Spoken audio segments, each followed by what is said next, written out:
Good morning 6B student. I am so sorry, network की थोड़ी सी problem थी जिसकी वजह से आपकी क्लास ओपन नहीं हो पा रही थी। आपकी मेरी आवाज़ क्रैक कर रही थी। I am joining again. Okay, so give me 10 minutes children. मैं जानती हूँ आपका क्लास का टाइम ओवर हो चुका है, लेकिन give me 10 minutes for taking your class. So children, हम लोग कहानी पढ़ रहे थे सुदर्शन द्वारा लिखी गई। इसका कहानी का नाम था एल्बम। इस एल्बम के कहानी के अंतर्गत हम लोगों ने दो किरदारों के माध्यम से, यानी सदानंद और शादीराम के माध्यम से हम लोग सीख रहे हैं, इन दो किरदारों के माध्यम से, कि जो समाज में जो परोपकार और परोपकार की भावना होती है उसको कैसे स्थापित किया जा सकता है। इसका जीता जागता उदाहरण हमारे सामने जो है प्रस्तुत किया है सदानंद सर। एक कहानी कुछ ऐसी होती है कि दो लोग होते हैं, इसमें सदानंद द्वारा शादीराम को पैसा दिया जाता है। शादीराम बहुत ही ईमानदार होते हैं और उनका पैसा वो देना चाहते हैं सदानंद को, लेकिन सदानंद शादीराम की आर्थिक कंडीशन इतनी पुअर रहती है कि वो कई बार प्रयास करने के बावजूद भी उनका पैसा नहीं वापस कर पाते। उनका परिस्थिति आ जाता है। एक बार शादीराम के घर आते हैं और उनके घर में ढेर सारी बुक्स का कलेक्शन देखते हैं। उन्हें वो रद्दी में बेचने का, यानी शादीराम को रद्दी में बेचने की सलाह देते हैं, लेकिन शादीराम द्वारा कहा जाता है कि इसमें ढेर सारे चित्रों के चित्र हैं जिनको मैं पड़ोस के बच्चों को दिखाता हूँ, तो वो लोग काफी जो है खुश हो जाते हैं। ठीक है, तो वो लोग देखते हैं कि लास्ट में और उस जो है चित्रों को काटने की सलाह देते हैं और संग्रहित करने का सलाह देते हैं। एल्बम भी एक बनाई जाती है। एल्बम को शादीराम के नाम से उसको पेपर में एडवर्टीजमेंट दिया जाता है, प्रचार दिया जाता है, और एक किसी व्यक्ति का जो कि जिसका नाम होता है मारवाड़ी फैमिली से कोई व्यक्ति होते हैं, सेठ मारवाड़ी, वो एल्बम को पसंद आने की और खरीदने की बात को लिखकर भेजते हैं और वो पत्र शादीराम सदानंद के पास ले जाते हैं और उन्हें दिखाते हैं और ये कहते हैं कि ये पत्र मुझे प्राप्त हुआ है और आप बताएं कि इसमें मैं क्या करूँ। तब वो कहते हैं कि आप रुपया 1000 रुपये लिख लीजिए। 1000 रुपये से क्या ही कम कीमत की होगी। तो 1000 रुपये वह दे देते हैं, लिख कर भेज देते हैं उस लेटर में। कुछ समय बाद उन्हें 1000 रुपये का एक मनी ऑर्डर प्राप्त होता है शादीराम को। ठीक है, यहाँ तक हम लोगों ने चिल्ड्रन पढ़ लिया था। अब 500 रुपये जो वापस करने होते हैं वो भी सदानंद को वो वापस करने जाते हैं, लेकिन सदानंद द्वारा उन्हें लेने से इनकार किया जाता है। पुनः वह उनकी कृतज्ञता व्यक्त करते हुए शादीराम सदानंद के रुपयों को वापस करते हैं। और कुछ समय बाद लाला सदानंद की तबीयत इसी तरीके से 6 महीने बीत जाते हैं। एक बार सदानंद की तबीयत खराब हो जाती है 6 महीने बाद, तो वह उनको देखने जाते हैं। अब देखने जाते हैं तो क्या होता है देखने पर, ठीक है। इसी तरीके से पेज नंबर 5555 पे देखेंगे। लाला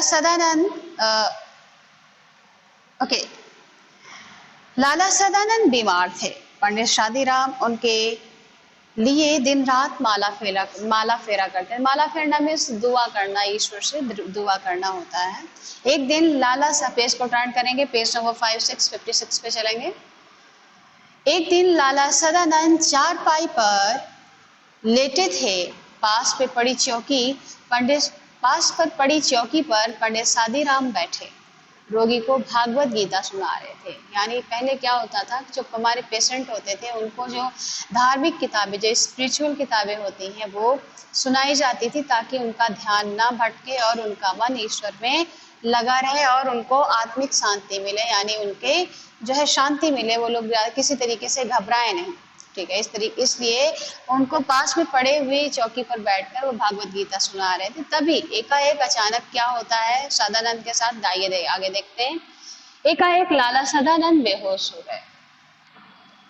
पंडित जी ने गीता छोड़ दी और उनके सिरहाने बैठ गए। स्त्री गर्म दूध लेने के लिए बाहर दौड़ी और माँ घबरा कर बेटे को आवाज देने लगी। उसी समय पंडित जी को रोगी के सिरहाने नीचे कुछ चुभती हुई चीज जान पड़ी। उन्होंने नीचे हाथ डालकर देखा तो उनके आश्चर्य की सीमा न रही। वह सख्त चीज वही एल्बम थी जिसे किसी ने नहीं बल्कि स्वयं लाला सदानंद ने खरीद लिया था। पंडित शादीराम इसी विचार से बहुत प्रसन्न थे कि उन्होंने सदानंद का ऋण उतार दिया है, मगर यह जानकर उनके हृदय को चोट लगी कि ऋण उतरा नहीं बल्कि दोगुना और बल्कि पहले से दोगुना हो गया है। उन्होंने एक ठंडी आह भरी। कुछ देर बाद लाला सदानंद को होश आया। उन्होंने पंडित जी से एल्बम छीन लिया, धीरे से कहा, यह एल्बम अब मैंने सेठ से मंगवा लिया है। पंडित जी जानते थे यजमान झूठ बोल रहे हैं। वे किसी तरीके से यह न कह सके कि आप झूठ बोल रहे हैं, परंतु अब वे उन्हें पहले से अधिक सज्जन, उपकारी और ऊंचा समझने लगे थे। ओके चिल्ड्रन, इसमें यह कहा जा रहा है कि एक बार लाला सदानंद की तबीयत खराब होती है और पास में बैठे हुए जो दिन रात जो सदानंद इनकी हेल्प किया था शादीराम का, शादीराम उनके लिए ढेर सारी दुआएं लगाते हैं, भगवान से प्रार्थना किया करते हैं। एक दिन वो लाला सदानंद के पास जाकर उन्हें भगवत गीता सुना रहे थे पास में बैठे हुए चौकी पर, कि अचानक सदानंद बेहोश हो जाते हैं। तभी उनकी पत्नी अंदर दूध लेने के लिए चली जाती है और माँ उनका नाम पुकारने लगती है। तभी जो लाला सदानंद रहते हैं वो उनको सिरहाने बैठकर उनका सिर सहलाने का प्रयास करते हैं। तभी उन्हें एक उनके नीचे यानी सिरहाने एक गढ़ती हुई सी चीज नजर आती है। वो और कुछ नहीं थी, वो वही एल्बम था जो किसी सेठ मारवाड़ी के नाम से किसी एड्रेस पर उन्होंने पोस्ट किया था। वो देखते ही तो आश्चर्य की सीमा नहीं रहती है, क्योंकि वह वही एल्बम था जो कि किसी सेठ मारवाड़ी का उन्होंने पोस्ट किया था। उनको आभास हो जाता है कि यह किसी सेठ मारवाड़ी ने नहीं बल्कि जो लाला सदानंद थे उन्होंने खरीदा हुआ है और नेत्र से खरीदा ताकि हमारी आर्थिक रूप से मदद कर सकें। ठीक है, तो अभी तक तो लाला शादीराम ये सोच रहे थे कि मैंने जो सदानंद से 500 रुपए लिए थे उनका ऋण मैंने चुका दिया है। Page number 5656।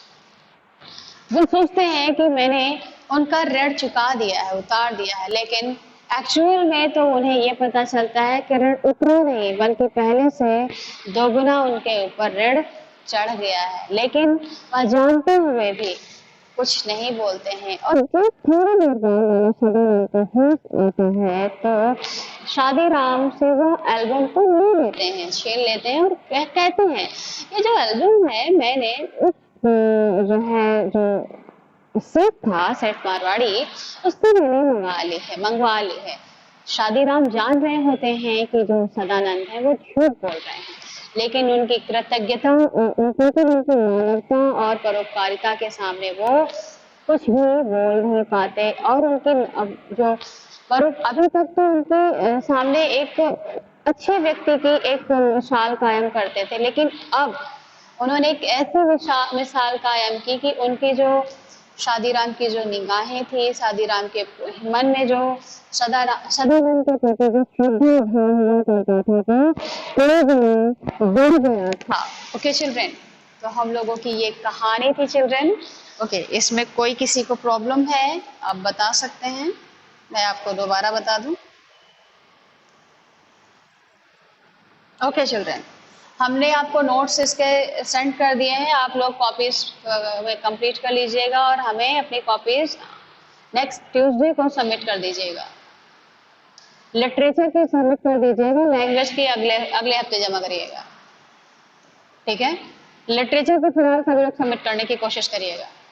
Yes, who is asking anything? Yes बेटा हृतिशा बोलिए।